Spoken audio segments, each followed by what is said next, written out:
Everyone, this is Sneha. Welcome back to the channel. Hope you all are doing good. तो आज की class के अंदर हम लोग करेंगे फाइनेंशियल मार्केट का पार्ट 4।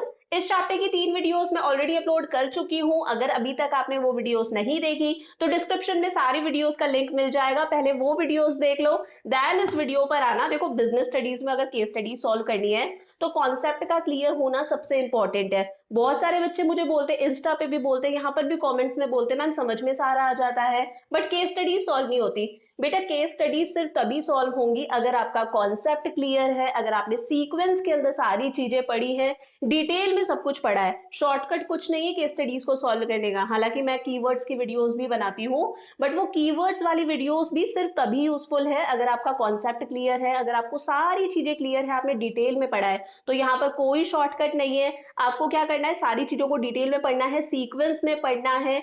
वीडियोस को अच्छे से देखो, वीडियोस देखने के बाद में एक बार बुक की रीडिंग लगाओ, फिर कीवर्ड्स देखो, देन केस स्टडीज पर आओ। गारंटी देती हूँ केस स्टडीज आराम से सॉल्व होंगी। तो फिलहाल हम लोग शुरू करते हैं और खत्म करते हैं हमारा फाइनेंशियल मार्केट। देखो, आज की क्लास के अंदर हम लोग पढ़ेंगे SEBI, securities and exchange board of India. हमारे कोर्स के अंदर है सेबी का मीनिंग, सेबी के ऑब्जेक्टिव्स और सबसे इंपॉर्टेंट सेबी के फंक्शंस। तो देखो, आपको नोट्स बहुत अच्छे से बनाने, क्योंकि सेबी बहुत इंपॉर्टेंट टॉपिक है। और फंक्शंस आप मुझे कमेंट सेक्शन में भी लिखकर बताओगे, सिर्फ हेडिंग लिख देना, मोर देन इनफ है। तो शुरू करते हैं। सबसे पहले बात करते हैं कि भाई ये सेबी है क्या। तो देखो, securities and exchange board of India, जिसे हम प्यार से बोलते हैं सेबी, वॉज सेटअप इन 1988। पहली बात तो ये याद रखना, सेबी कब सेटअप हुआ था। सेबी सेटअप हुआ था 1988 के अंदर। क्यों सेटअप हुआ? To regulate the functions of securities market, ताकि ये जो सिक्योरिटीज का मार्केट है, अच्छा सिक्योरिटीज क्या होती है भाई? शेयर्स हो गए, डिबेंचर्स हो गए, बॉन्ड्स हो गए, ये सब चीजें क्या है? सिक्योरिटीज है। ताकि ये जो सिक्योरिटीज का मार्केट है, जहां पर सिक्योरिटीज को सेल करा जाता है, परचेज करा जाता है, इस पूरे के पूरे मार्केट को रेगुलेट किया जा सके, इस पूरे के पूरे मार्केट को कंट्रोल किया जा सके, इसलिए सेबी एस्टैब्लिश हुआ। मतलब कुल मिला के आप ये समझ लो, ये जो पूरा का पूरा सिक्योरिटीज का मार्केट है, पूरा का पूरा शेयर बाजार है, जहां पर शेयर सेल होते हैं, परचेज होते हैं, उस पूरे के पूरे मार्केट का पापा कौन है? सेबी है। सेबी इस पूरे मार्केट को कंट्रोल करता है, रेगुलेट करता है, इसके डेवलपमेंट में हेल्प करता है, यहाँ पर इन्वेस्टर्स के इंटरेस्ट को प्रोटेक्ट करता है। ये सारा काम सेबी का है। SEBI promotes orderly and healthy development in the stock market. SEBI का क्या काम है कि स्टॉक मार्केट के अंदर हेल्दी डेवलपमेंट हो और सारी चीजें ऑर्डर से हो, एक सिस्टमैटिक तरीके से हो, किसी भी इन्वेस्टर के साथ में कोई फ्रॉड ना हो, कोई धोखाधड़ी ना हो, उसे चीट ना किया जाए।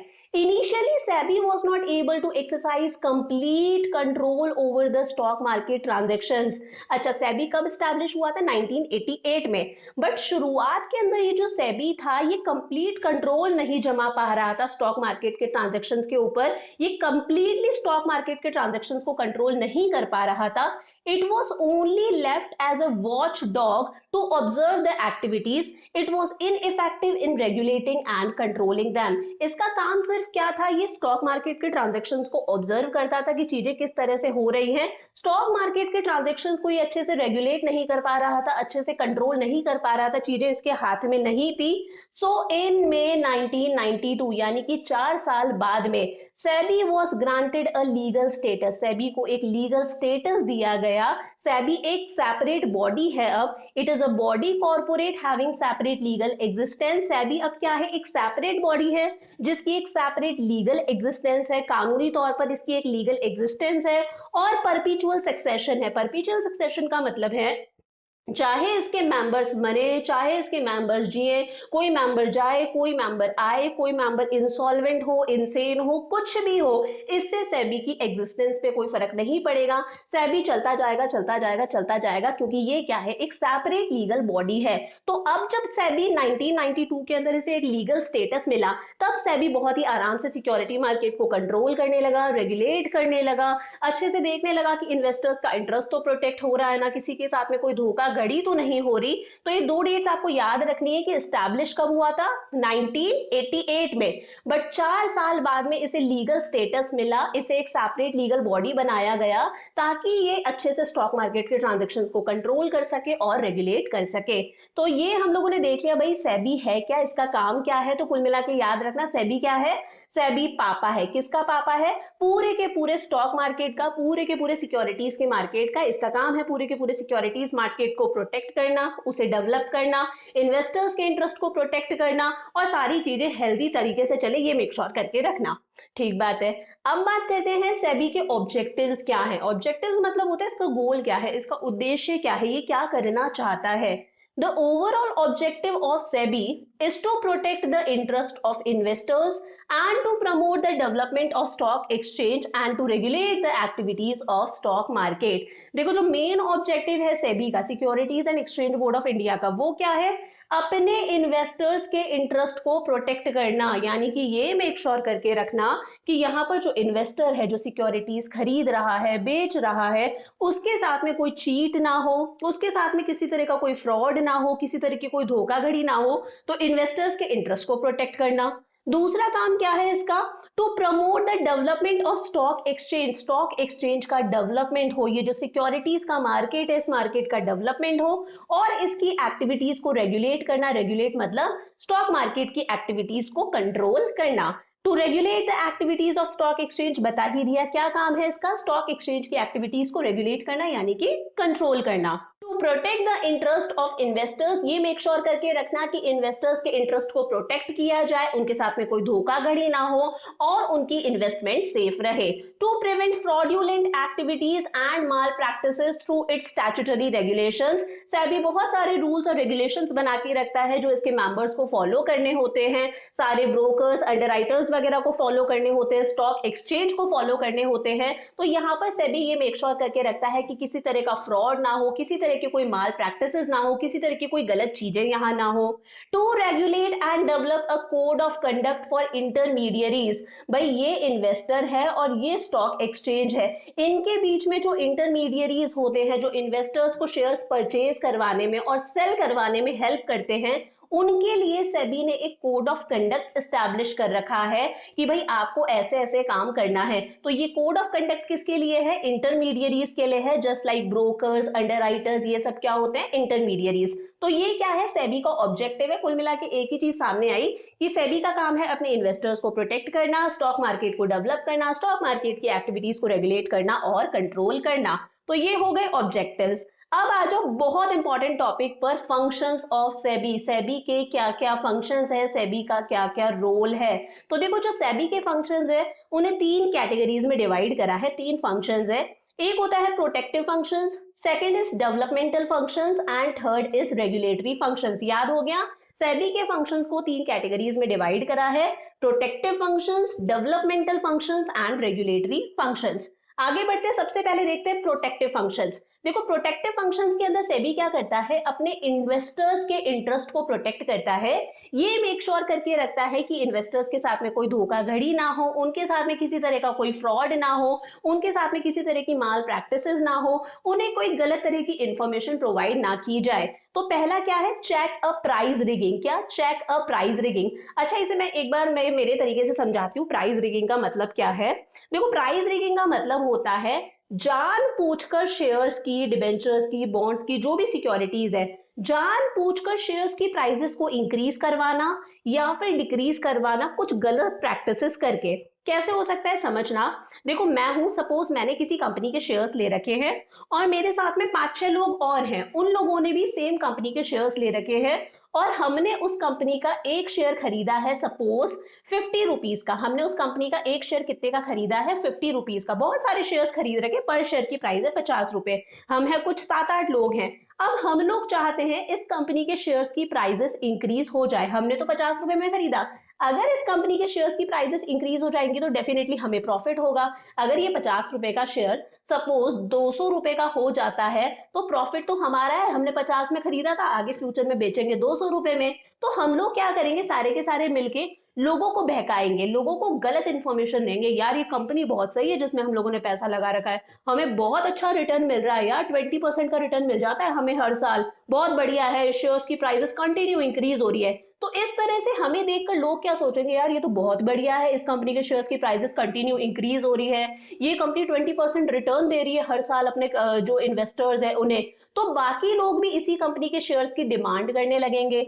बाकी लोग अगर इसी कंपनी के शेयर्स की डिमांड करने लगेंगे तो अपने आप इस शेयर की प्राइसेस इंक्रीज हो जाएंगी या नहीं हो जाएंगी, और प्रॉफिट हम लोगों को होगा। तो ये कुछ गलत प्रैक्टिसेस है, हम लोग जानबूझ के शेयर्स की प्राइसेस को इंक्रीज करने के लिए, डिक्रीज करने के लिए लोगों को मिसगाइड करते हैं, उन्हें गलत इंफॉर्मेशन देते हैं, इसे बोला जाता है प्राइस रिगिंग। तो सेबी का काम है इस प्राइस रिगिंग को चेक करना, ये मेक श्योर करके रखना कि इस तरह की एक्टिविटीज ना हो। अब बुकिश लैंग्वेज में देख लो, it refers to manipulating the prices of securities. Securities की प्राइस को मैनिपुलेट करना, यानी कि उनमें फेरबदल लेकर आना जानबूझकर, इंटेंशनली। ऑब्जेक्टिव क्या होता है? ऑब्जेक्टिव है कि या तो शेयर की प्राइस इन्फ्लेट हो जाए यानी कि इंक्रीज हो जाए, या फिर शेयर की प्राइसेस डिक्रीज हो जाए। It prohibits fraudulent activities that cheat the investors. SEBI ये मेक श्योर करके रखता है कि इस तरह की फ्रॉडुलेंट एक्टिविटीज ना हो जिनसे इन्वेस्टर्स को चीट किया जाता है, उन्हें मिसगाइड किया जाता है, उनका फायदा उठाया जाता है। याद हो गया? मेरे साथ साथ में याद करते जाओ, नोट्स बनाते जाओ, मुझे कमेंट्स में लिखकर भी बताना। सेकेंड है इट प्रोहिबिट्स इनसाइडर ट्रेडिंग। क्या? Insider trading. अच्छा, इनसाइडर ट्रेडिंग क्या होता है? देखो, इनसाइडर ट्रेडिंग का मतलब है जो कंपनी के अंदर के लोग हैं, अंदर के लोग फॉर एग्जांपल कंपनी के प्रमोटर्स हो गए, कंपनी के डायरेक्टर्स हो गए, इनको कंपनी की हर छोटी से छोटी इंफॉर्मेशन के बारे में पता होता है, जो सीक्रेट इंफॉर्मेशन होती है उसका पता इन लोगों को होता है, और ये लोग क्या कर सकते हैं, उस इंफॉर्मेशन का फायदा उठा सकते हैं। फॉर एग्जांपल मैं कहती हूँ, मैं किसी कंपनी की बोर्ड ऑफ डायरेक्टर्स में से आती हूँ, तो मुझे इंफॉर्मेशन पता है, मुझे सारे के सारे सीक्रेट्स पता है, मुझे पता है कि इस साल दिवाली पर कंपनी अपने शेयर होल्डर्स को बोनस देगी। अब मुझे ये चीज पता है तो मैं इसका फायदा कैसे उठाऊंगी? मैं मेरे रिश्तेदारों को, मेरे घर वालों को बोल दूंगी, भाई हमारी कंपनी के शेयर्स खरीद लो, क्योंकि मुझे पता है दिवाली पर बोनस मिलने वाला है, फायदा होगा।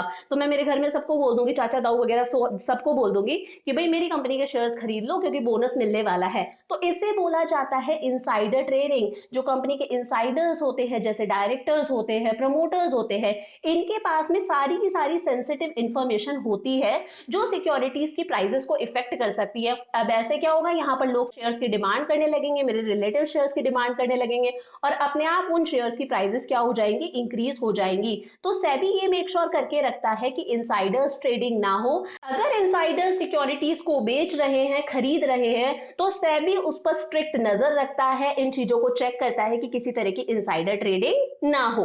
Third is SEBI prohibits fraudulent and unfair trade practices. ऊपर भी बता दिया मैंने, सेबी ये मेक श्योर करके रखता है कि किसी तरह की फ्रॉडुलेंट एक्टिविटीज ना हो, किसी तरह की अनफेयर ट्रेड प्रैक्टिसेस ना हो। It does not allow companies to make misleading statements that may induce sale and purchase of securities by any person। ये मेक श्योर करके रखता है कि कंपनीज इस तरह की कोई गलत स्टेटमेंट ना दे, कुछ मिसलीड ना करे अपने इन्वेस्टर्स को, जिस वजह से इन्वेस्टर्स को जानबूझकर वो सिक्योरिटीज परचेज करनी पड़े या सेल करनी पड़े। फॉर एग्जांपल किसी कंपनी ने कोई भी गलत इंफॉर्मेशन दे दी अपने इन्वेस्टर्स को, बता दिया कि हम लोग बोनस डिक्लेयर करेंगे या फिर हमारे शेयर्स की प्राइसेस फ्यूचर में बहुत ज्यादा इंक्रीज होने वाली है, कंपनी को इतना प्रॉफिट हो ही नहीं रहा बट कंपनी ने ज्यादा प्रॉफिट दिखा दिया, तो इस तरह से इन्वेस्टर्स सोचते हैं वाह यार ये कंपनी बहुत ज्यादा प्रोग्रेस कर रही है, उस कंपनी के शेयर्स खरीद लेते हैं। तो सेबी ये मेक श्योर करके रखता है कि कंपनीज किसी भी तरह की मिसलीडिंग स्टेटमेंट्स, मिसलीडिंग इंफॉर्मेशन अपने इन्वेस्टर्स को ना दे, जिसकी वजह से इन्वेस्टर्स को सिक्योरिटी सेल या परचेज करनी पड़े जो उनके इंटरेस्ट के अगेंस्ट है। नेक्स्ट आता है SEBI take steps to educate investors. SEBI अपने इन्वेस्टर्स को एजुकेट भी करता है so that they select the most profitable securities, ताकि ये जो इन्वेस्टर्स है ये मोस्ट प्रॉफिटेबल सिक्योरिटीज को परचेज करें, उन सिक्योरिटीज में पैसा लगाए जो वाकई प्रॉफिटेबल है, इन्हें फ्यूचर में एक अच्छा रिटर्न देंगी। तो कुल मिला के इन्वेस्टर्स को एजुकेट करना, उन्हें इंफॉर्मेशन देना about the type of securities available in the market, securities की कितनी प्राइस है, कौन सी कंपनी का प्रॉफिट इंक्रीज हो रहा है, कौन सी कंपनी का प्रॉफिट डिक्रीज हो रहा है, ये सारी इंफॉर्मेशन इन्वेस्टर्स तक पहुंचाने का काम भी किसका है, सेबी का, अपने ब्रोकर्स के through. SEBI promotes fair practices, SEBI का क्या काम है कि ये फेयर प्रैक्टिसेस को प्रमोट करे। And code of conduct in security market, इसने कोड ऑफ कंडक्ट सेटअप कर रखा है कि भाई brokers, underwriters, companies, stock exchange, आपको ऐसे ही काम करना है। जो मैंने गाइडलाइंस दी है उन गाइडलाइंस को आपको फॉलो करना है, उन रूल्स रेगुलेशंस को आपको फॉलो करना है। SEBI can any time investigate cases of insider trading, SEBI कभी भी इन्वेस्टिगेशन कर सकता है, चेक कर सकता है कि भाई इनसाइडर ट्रेडिंग तो नहीं हो रही, जो यहां पर मैंने बताया था कि प्रमोटर्स और डायरेक्टर्स को सेंसिटिव इंफॉर्मेशन का पता होता है और वो उसका फायदा उठा सकते हैं, तो ये कभी भी इसे इन्वेस्टिगेट कर सकता है। And has provision for fine and imprisonment, और इसके पास में प्रोविजन है, अगर इसे लगता है कुछ गलत हो रहा है तो ये फाइन भी चार्ज कर सकता है और जेल भी करवा सकता है। SEBI has stopped the practice of preferential allotment of shares, preferential allotment होता है कि अपने हिसाब से शेयर्स को अलॉट करना, अपनी प्रेफरेंस के हिसाब से शेयर्स को अलॉट करना। बहुत सारे लोग शेयर्स के लिए अप्लाई करते हैं बट कंपनी अपने प्रेफरेंस के हिसाब से उतने शेयर्स अलॉट करती है जितने कंपनी को अलॉट करने हैं, तो उस प्रेफरेंशियल अलॉटमेंट को भी सेबी ने स्टॉप कर दिया है।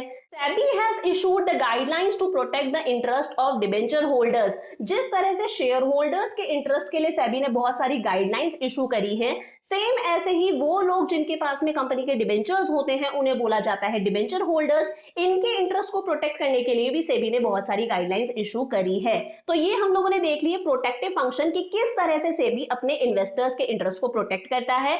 सेकेंड आता है हमारा developmental functions. SEBI performs these functions to promote and develop activities in stock exchange and increase the business in stock exchange। भाई डेवलपमेंट नाम से ही समझ में आ रहा है, ये वो फंक्शंस है जो सेबी इसलिए एक्सरसाइज करता है ताकि स्टॉक मार्केट का डेवलपमेंट हो सके, ताकि जो स्टॉक एक्सचेंज का बिजनेस है, ताकि जो लोग सिक्योरिटीज को परचेज करते हैं, सेल करते हैं, जो पूरा बिजनेस है, इस बिजनेस को और ज्यादा बढ़ाया जा सके, इस बिजनेस को और ज्यादा प्रमोट किया जा सके, तो इसके डेवलपमेंट के लिए भी सेबी कुछ फंक्शंस परफॉर्म करता है। SEBI promotes training of intermediaries of the stock market, यानी कि सिक्योरिटीज मार्केट। सेबी का क्या काम है, सेबी जो बीच में इंटरमीडिएरीज होते हैं, जो ब्रोकर्स होते हैं, जो अंडरराइटर्स होते हैं, इन लोगों को ट्रेनिंग प्रोवाइड करता है टाइम टू टाइम ताकि स्टॉक मार्केट का डेवलपमेंट हो सके। SEBI promotes activities of stock exchange bye adopting flexible approach. SEBI किस तरह से स्टॉक एक्सचेंज की एक्टिविटीज को प्रमोट कर रहा है, एक फ्लेक्सिबल अप्रोच को अपना के। ये अपने काम के अंदर रिजिड नहीं है कि इसके रूल्स और रेगुलेशंस बहुत ज्यादा रिजिड हो, जहां पर लगता है फ्लेक्सिबिलिटी होनी चाहिए, कुछ चेंज होना चाहिए, चीजें ऑनलाइन होनी चाहिए, उस चीज को इसने फ्लेक्सिबल करा है। It has permitted internet trading through registered stock brokers। आप सबको पता है आज ट्रेडिंग किस तरह से होती है, आज ट्रेडिंग इंटरनेट के थ्रू होती है। आज हम लोग कभी भी हमारे घर पर बैठ के, ऑफिस में बैठ के, ट्रैवल करते हुए कभी भी इजीली शेयर्स, किसी भी तरह के बॉन्ड्स को परचेज कर सकते हैं, कैसे भी सेल कर सकते हैं, सिर्फ एक फोन के थ्रू। तो आज सेबी ने क्या कर दी है, इंटरनेट ट्रेडिंग कर दी है। हम लोग हमारे डीमैट अकाउंट के थ्रू कभी भी कोई भी ट्रांजेक्शन कर सकते हैं रिलेटेड टू सिक्योरिटीज। तो ये भी क्या है, एक डेवलपमेंट है स्टॉक एक्सचेंज मार्केट का। It has made underwriting optional to reduce the cost of issue। भाई कंपनी शेयर्स इशू करती है तो एक तरीका ये भी होता है, सपोज कंपनी को 10,000 शेयर्स इशू करने हैं, कंपनी 10,000 शेयर्स इशू करना चाहती है, तो कंपनी क्या करेगी, एक अंडरराइटर नाम का पर्सन होता है, उस पर्सन को अपॉइंट करती है और उस पर्सन को सारे शेयर सेल कर देती है।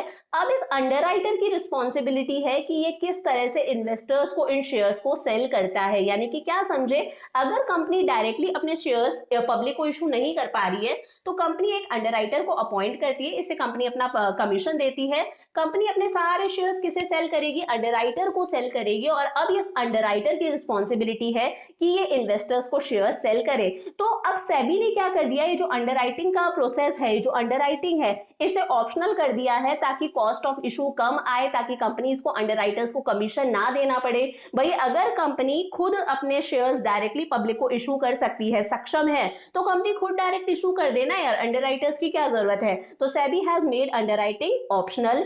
Initial public offer of primary market is permitted through stock exchange.